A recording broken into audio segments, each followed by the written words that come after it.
Only, Mark. Fancy. So this time last year, I think it was a few months earlier, I saw you. The show was just starting. Yeah. And you guys were, it was just so new. So a year later, I think you guys won Teen Choice Awards. And I mean, you have so many fans. It's unbelievable. How's it feel? It's crazy. I can't believe it's been, what, a year and a half, almost 2 years since we started the show and since I read the script for the first time.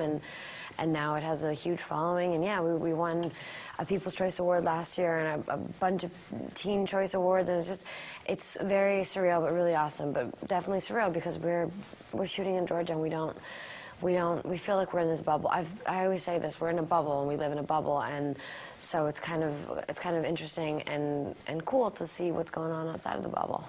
Well, when you get teens and tweens on board, that is where the markets are at right now. I mean, that's it. It's you know, true. You get that demo wrapped in, you got it. Yeah, exactly. So you're a huge tweeter.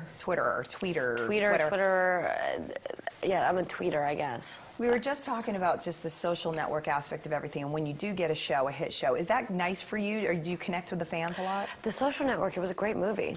They won the Golden Globe. Yeah, no, Twitter, yeah, it's very important. I think it's very important to be connected with the viewers and with your fans. And, I mean, we wouldn't be here if it wasn't for them. They're the ones who support us, and to hear their voices and be in touch with them really helps out a lot, because you get to know what they like, what they don't like, what bothers them, what impresses them, and it's almost like getting constructive criticism or getting positive feedback every now and then when you need it, and then choosing to ignore the things that you don't want to hear when they say that. I don't know. But Twitter's a really cool medium, and it really gives the fans a chance to get closer to the people that they admire and that they like their work, and so there's a lot of pluses for Twitter and for Facebook and for other things. I don't have Facebook, just setting the record straight, but I have Twitter, so.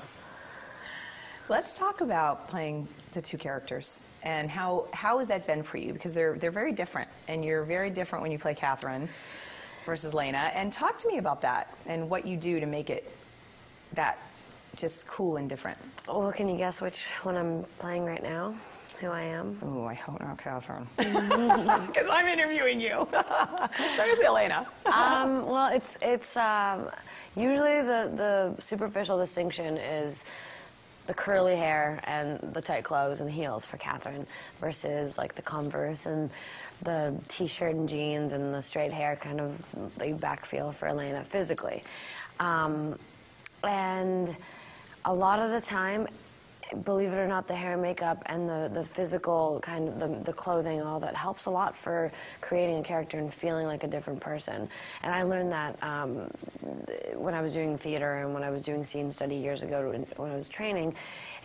Every aspect really, really changes the way you walk, the way you talk. And as soon as I put those heels on, as soon as I look like this other person, I feel like another person. And Catherine, I mean, they have a lot of differences. One is crazy, and she's maniacal and vindictive, but really snarky and fun and flirty. And she's a confident 21st century woman.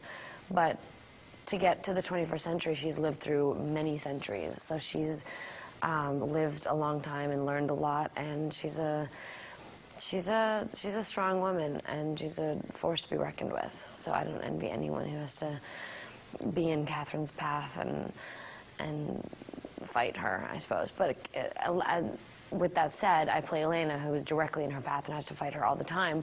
So I also think that Elena is a really strong kind of woman, and she's a lot closer to who I am in many ways, because she's just a regular girl, and she's, I mean, I think I might try to be sweet whenever I can, but she's a fighter, and she's a trooper, and she's courageous, and she's just like, she's also another version of the 21st century strong woman. Internationally, it's huge. It's big. I mean, this isn't just, a lot of shows do really well here. They don't necessarily translate well internationally. Mm-hmm. And this is one of those shows that you have fans all over the world. Have you noticed that? I know you say you live in a bubble, but are you aware of the fact that it's that big? I think that what gives us that awareness is also Twitter. The people from Argentina or from Russia or from Japan, people send us tweets from all over the world saying that the show is huge there and that it's doing really well. And I mean, I'm from Bulgaria, so I'll hear from a lot of Bulgarians that'll be there. And unfortunately, this show hasn't started airing yet. Hopefully, they're all kind of asking me, when is it going to be on TV here in Bulgaria or in Tokyo, or there's a lot of places that it still hasn't reached. But I think that judging based on the success that it has in the countries that it has been in, it's going to do well everywhere. And it's got the same thing that everyone loves. It's got the vampires, it's got the teens, it's got the angst, it's got the cute boys and the vampires and the werewolves, and it just has all these different elements that a lot of people love and want right now. So it's been doing well across the board, which is really cool. It's rare and really cool, but we're still in that bubble. It's definitely something we hear about, but we don't get to, like, when we go to London, for example. We went to London and Monte Carlo last year, and it was just insane. It's just not something that we're used to. It's a good thing. Yeah. It's a good thing, I think.